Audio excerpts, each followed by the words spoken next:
Hello, everyone. Welcome back. This is the Mack in the Movies podcast. I'm your host, Mackenzie Lambert. Today, we begin our 5-part series on the DVD box set, The Grindhouse Experience. I know I originally stated that this would be 4 parts, but the way I originally broke down the episodes didn't seem right. The way the collection works is that each disc side functions as a double bill. These movies are meant to be paired off. I was originally going to cover 5 films per episode, which wouldn't have worked with the double feature element of the collection. So you're getting 4 films per episode, which will lead to 5 episodes. What does Grindhouse mean? The term refers to a type of film programming that goes all the way back to the early 20th century. A variety of films were shown, often in continuous succession. You have double bills, triple bills, and sometimes all-night showings. A recent trend I've noticed is that there are a couple of theaters that do pay-to-get-out showings. These showings are which people go into the theater, but then if they want to leave before the screening series ends, they have to pay to get out, which is a pretty novel idea. These range from independent-produced, low-budget films to second big-run studio films. More often than not, they were exploitation films that featured a lot of sex, violence, and other content that the big studios couldn't or wouldn't touch. Tickets to these films were cheap. This would encourage patrons to attend multiple showings.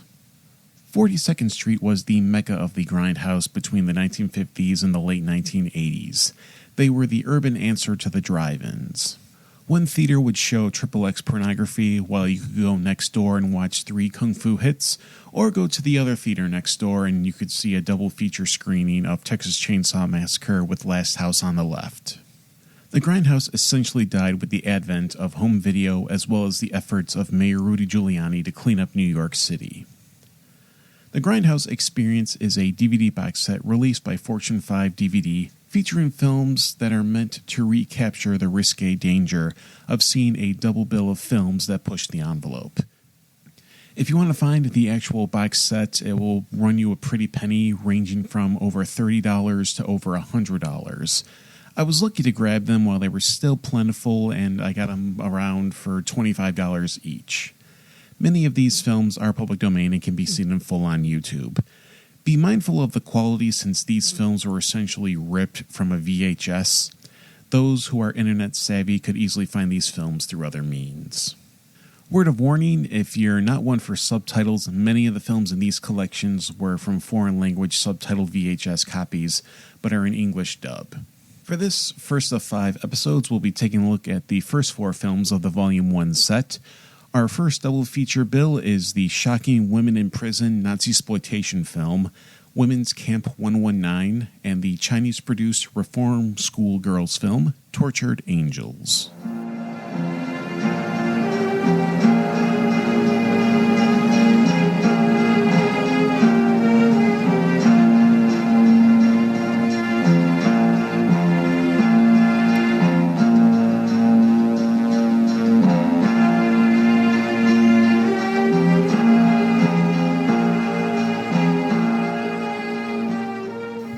Camp 119 centers on the horrific testing grounds of Rosenhausen Experimental Prison Camp. Under the supervision of Commandant Dr. Weicker, the Third Reich has captured a group of women ranging from communists to Jews to lesbians to gypsies, those deemed non-pure by the Fuhrer. These women are subjected to a series of horrific experiments to help further the cause of the Nazis. A German woman who gave birth to 6 children will have her uterus removed and transplanted into a sterile woman. Soldiers frozen on the Russian front have nude women caressing them in the hopes of the sensual warmth bringing them back to life.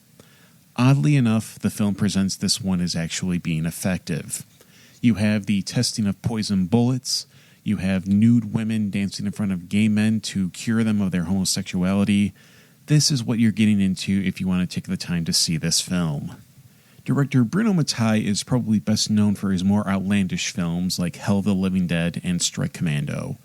While those were absurd to the nth degree, they had a sense of fun, they had an energy to them. I would say that this was due to the involvement of frequent collaborator Claudio Fragasso, the man who would go on to helm the classic Troll 2.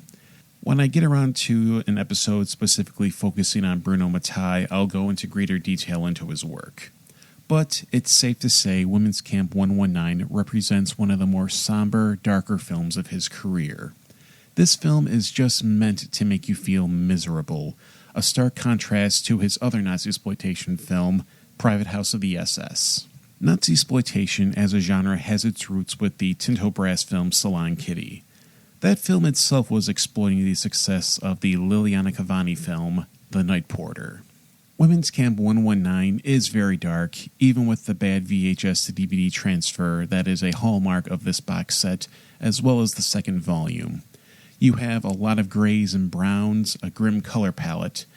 There is no sense of optimism. There's no hope. Right from the very beginning to the grim ending, this is just a soul-sucking viewing experience. I almost tapped out before the 30-minute mark because of how much I just couldn't handle what this film was giving me, which seemed to be the point. At the end, the film gives details of some of the Nazis in hiding at the time of the production. This includes the likes of Karl Silberbauer, Franz Müller, Josef Mengele, and others, many of them in hiding or living freely among the citizenry. One could assume that this was a cheap attempt by Mattei to give the film some degree of historical value, yet I would say Mattei is showing that the type of evil committed in the experiments in this film were not unlike the real-life evil committed by these men. Mengele in particular often experimented with twins, people with heterochromia iridum, that's a condition where people have two different colored eyes. He also experimented with dwarfs and people with physical abnormalities. There is nudity, but it's done in such an anti-erotic manner. I'm sure Mattei meant to make this seem titillating, but titillation requires some degree of lightheartedness. Instead, this film just seems to fetishize the Nazis and systematic extermination of human lives. Sad to say, there was a thriving market to cater to those interested in this type of content. One of the film's genuinely laughable moments comes from the consultation of a medical textbook. It's not so much a medical textbook as it is just a dictionary with pictures taped on the pages. I was very surprised by the presence of Alessandro Alessandroni. He's best known for performing with Ennio Morricone on his music scores for the spaghetti westerns of Sergio Leone. That whistle in the theme for The Good, the Bad, and the Ugly.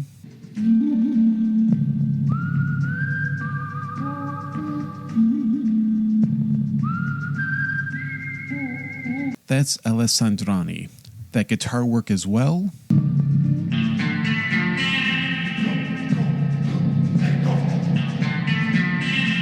Also Alessandroni. He died in 2017, but not before contributing his whistling talents to the music score of the Lego Movie. This guy was kind of a big deal, and for him to work on such a film like Women's Camp 119 is a head-scratcher. Then again, a job is a job. The cast does their best to make the material palpable. Ivano Staccioli plays the Commandant Vicar. He's a cold, calculating man with no soul. He's driven by a determination to please the Fuhrer after the embarrassing results of the attack on the Russian front. Staccioli was a frequent player in westerns as well as the sword and sandal films of the 1960s. Like many, he had to resort to roles in exploitation as film market trends went into that direction. Maria Daunia plays a Jewish prisoner who is in a lesbian subplot with the female associate of the Commandant. One can't help but feel like Mattei tried to make her the Lena Romay of the film. Mattei was clearly trying to ride the coattails of Jesse Franco with this film, especially Women Behind Bars and Barbed Wire Dolls. Gabriel Carrera, as the Oberleutnant, tries to make the most of his screen time. He was a standout in Private House of the SS because he played into the absurdity of that film. This man is essentially Crispin Glover before Crispin Glover. Here, he doesn't get to shine because the morbidity of the film overshadows any life he could instill. Giovanni Antanasio, as Kurt, is one of the standouts of the cast. He plays a man who was experimented on by the Nazis and went insane as a result of it. The photos I've seen of him when he was younger, he was quite dashing. Here, he really sells the mental toll and the depravity he's willing to engage in, a vessel of a man void of humility. Nello Ravi, as Dr. David Meisel, is the other stand-up performance. He brings the film its only trace of heart and soul. He takes in a prisoner as his assistant. He tells her the only way to keep from going insane is to be cold and emotionless. He is a man without hope, but still trying to bring peace of mind to those suffering at the hands of the Nazis. Women's Camp 119 is a tough movie to sit through. It has little to no entertainment value, nor is it an easy movie to stomach. When it comes to being the first movie in a box set, it's recommended to put the best foot forward. This is far from the best, possibly being one of the worst. In good conscience and with respect to the listener, I just can't bring myself to recommend this film at all. I can't believe I'm saying this, but there are better Nazi-exploitation films to be seen, and there are far better Bruno Mattei films that are worth seeking out.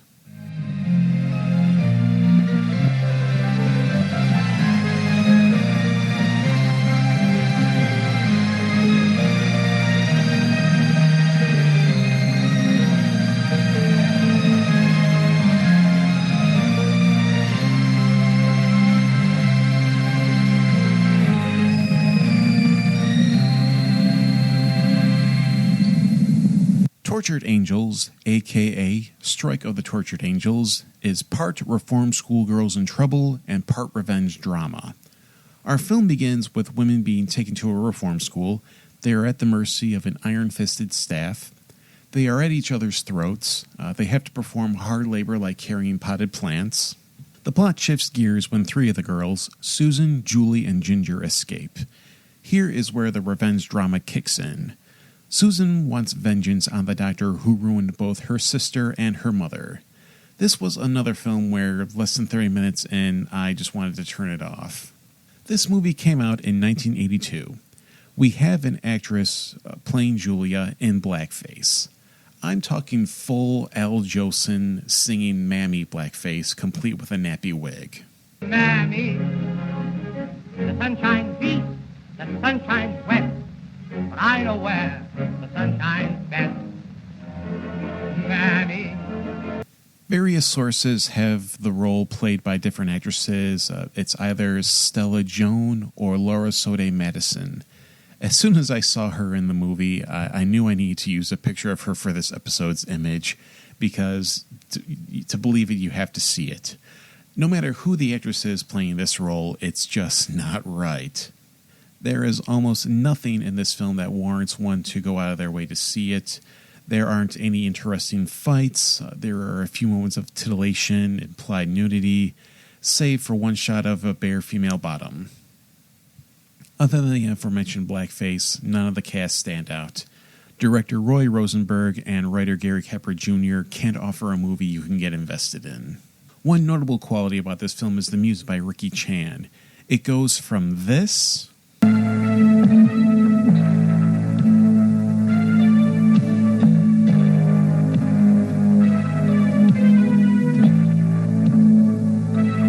to this.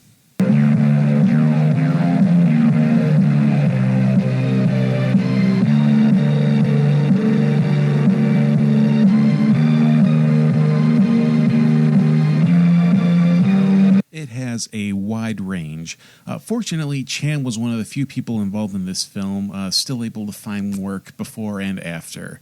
Chan worked on a total of 7 films as a composer. Of the cast and main people behind the camera, other than Ricky Chan, only cinematographer Sin Yu and actress Laura Sode Madison had a healthy film career.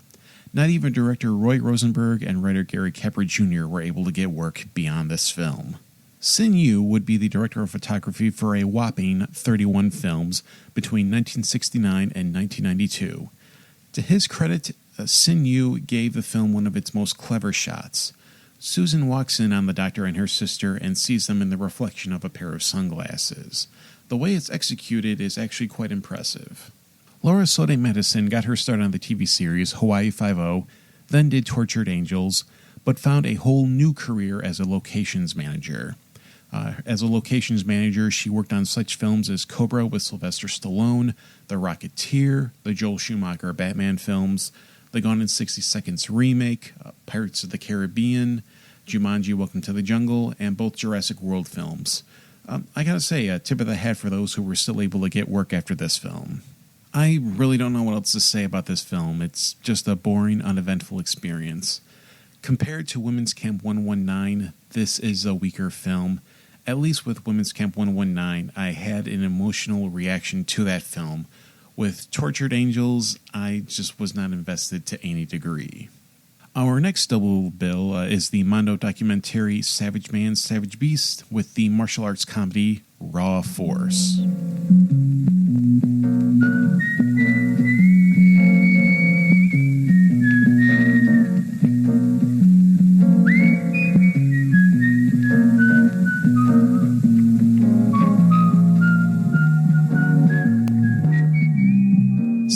Savage Beast is the Grindhouse Experience's Mondo offering. Mondo was a type of sensationalist documentary known for presenting taboo subjects and featuring plenty of violence and nudity under the grounds of educating people, and I say educating in air quotes, on various cultures of the world. This entry in particular focuses on the eternal struggle of dominance between man and nature. The film opens with a man hunting and beheading a deer. Following the opening, we cut to a group of hippies gathered to raise awareness to animal conservation, a clear contrast to what we just saw moments ago. One woman is breastfeeding a lamb, the image of mankind nurturing nature. We see Australian Aborigines hunting kangaroo. One of the Aborigines skillfully uses a boomerang to take down a bat for food. I gotta say, I'm curious now to try bat meat one of these days. And no, that is not a euphemism. There was a graphic hunting of an elephant that was just too much even for someone like me. We also see moments of the brutal truth of nature. We have an orangutan fighting a leopard. We have an anaconda striking a rhesus monkey.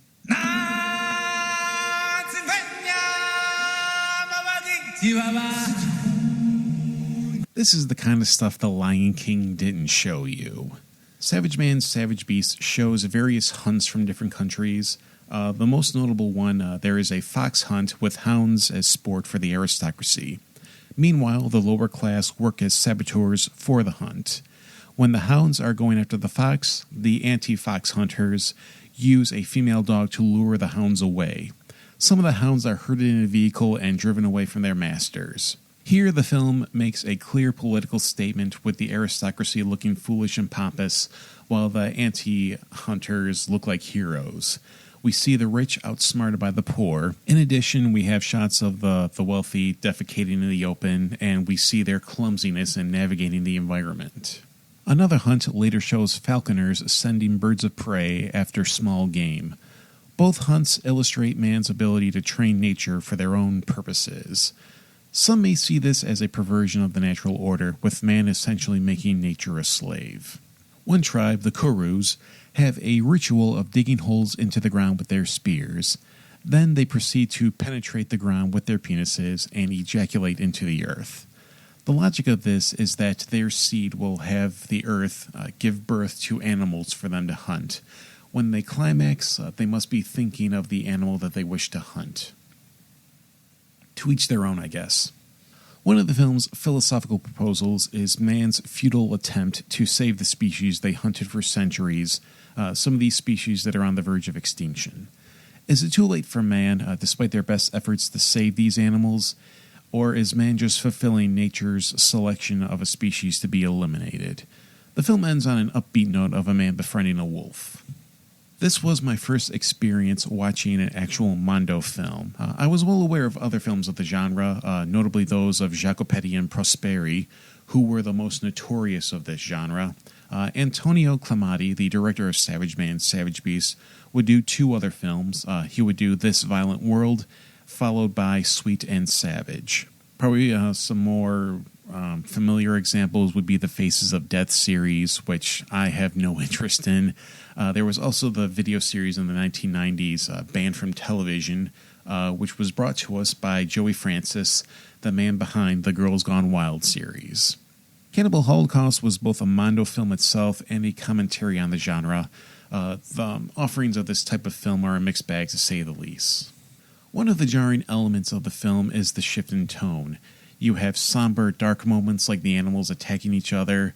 There's some lighthearted moments like the ending or the comedic presentation of children chasing an armadillo. Circus music plays while animals are being tranquilized or are being tagged and branded. Your equilibrium will be thrown off a few times. Another issue is the staging of some of the scenes, or at least, some of these scenes being suspicious of staging. One scene that raises this question is the death of a man by a lion. The film offers brief glimpses of the attack as well as the aftermath, including the man's crying child. Then again, staging events were a common feature of the Mondo genre. The music by Carlos Savina is mixed with poppy music by Gilbert Kaplan and Ann Collin. It's very much soft rock and folk music. It enhances the tone of the segments. Savina's score mimics the sound of Riz Ortolani. The Kaplan and Collin songs reminded me a lot of the Stone Ponies.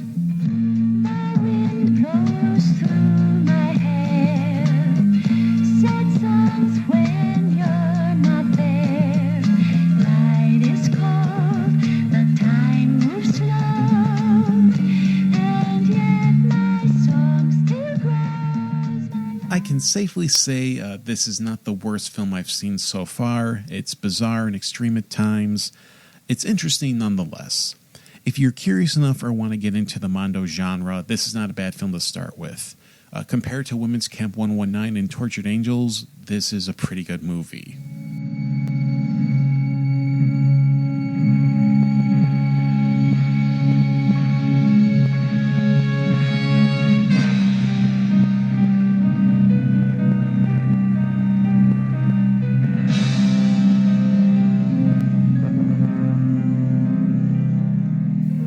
We come to our last film of the episode, Raw Force, aka Kung Fu Cannibals.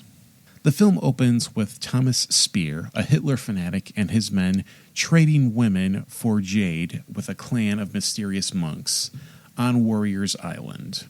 With that threat established, the film cuts to the Burbank Kung Fu Club and others on a cruise that will eventually take them to Warriors Island. While on the boat, the passengers engage in crazy antics. A bartender cracks ice with his head. Randomly, it's someone's birthday. There's raunchy, humorous moments similar to what we would see in Porky's or Animal House. It's a nice change of pace from the previous films. Soon, the ship is attacked by Spear and his men. Spear is concerned that the passengers will interfere with their trading operation. Many on the boat are killed, but some others, including the captain, a female police officer, and the Kung Fu Club, make it to Warriors Island. Not only must they contend with the remaining forces of Spear, but they must fend off the zombie warriors championed by the sinister monks. The film ends on a to be continued, but could a sequel even come close to matching the lightning in a bottle insanity? I appreciate Raw Force for what it offers. Action-packed absurdity with some of the goofiest characters you'll ever see. You have a cantankerous boat captain, a vain hostess, cartoonish passengers.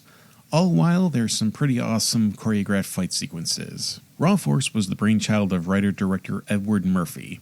It mixes horror with kung fu and comedy. There is no shortage of boobs. There's skin aplenty in this Filipino exploitation gem. Murphy would only write and direct one other movie, Heated Vengeance, starring Richard Hatch and J. Michael Pollard.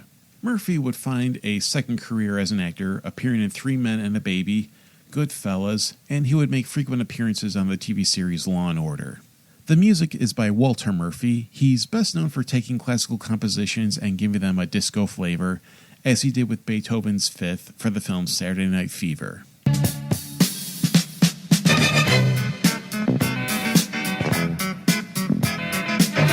Today he provides the music for the TV shows Family Guy and American Dad for Seth MacFarlane. For Raw Force, he does his usual mix of symphony and disco beats.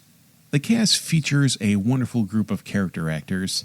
As the captain, you have none other than Cameron Mitchell.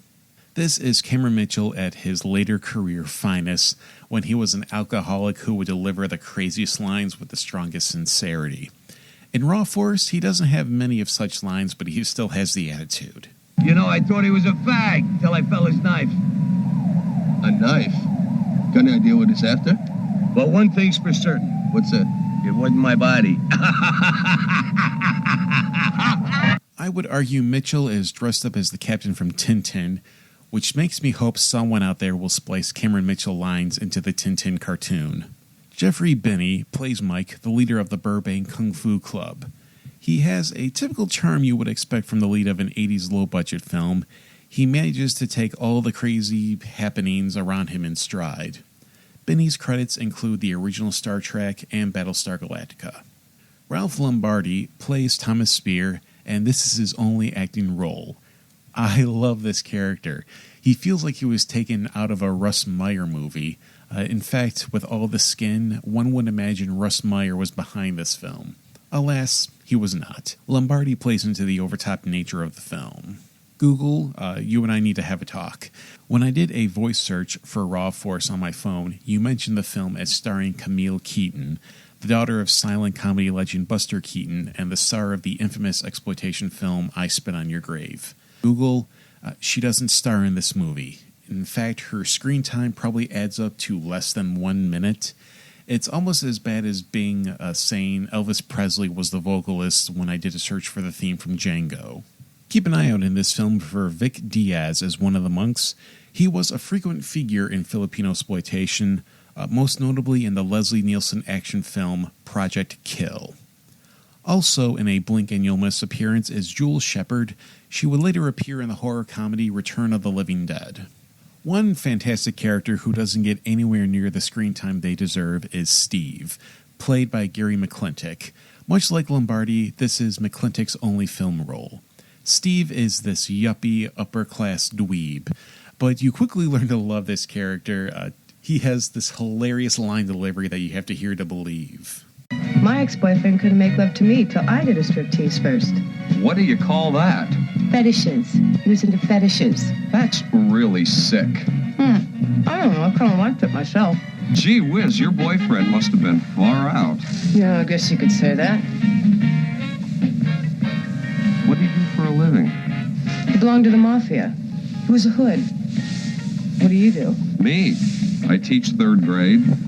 By the way, where's your boyfriend now? He's dead. He's dead? Ah, I'm sorry to hear that. Don't be. He was a no-good bastard. Oh, well, sometimes it just... He just couldn't keep his hands off other women. I'd come home and find them in my bed. He was a rotten son of a bitch. So one day I had enough. I couldn't take it anymore. So I ended it. Oh, I see. And you took this cruise to get him out of your mind, right? I took this cruise to get myself out of the country. Why? There's a stupid little murder warrant out for my arrest. Oh, well, I sure hope they get this boat going. I'm real anxious to get to Warriors Island and see the monks. It's odd for a martial arts film like this to be paired with a Mondo pseudo-documentary, but that was the call made by Fortune 5 DVD. That said, Raw Force is without a doubt the best movie of the 4 I covered in this episode. Savage Man, Savage Beast is a modest second. Women's Camp 119 just edges out Tortured Angels, but both are essentially in a race to the bottom. So far, Volume 1 of the Grindhouse Experience is a 2 out of 4. And that finishes this segment for the Grindhouse Experience Volume 1. Next time, we will take a look at Confessions of a Police Captain, Executioner 2, Poseidon Explosion, and Earthquake 7.9. 2 police films and 2 disaster films. This should be interesting. I'm Mackenzie Lambert with Mack of the Movies. Until next time, take care, everyone.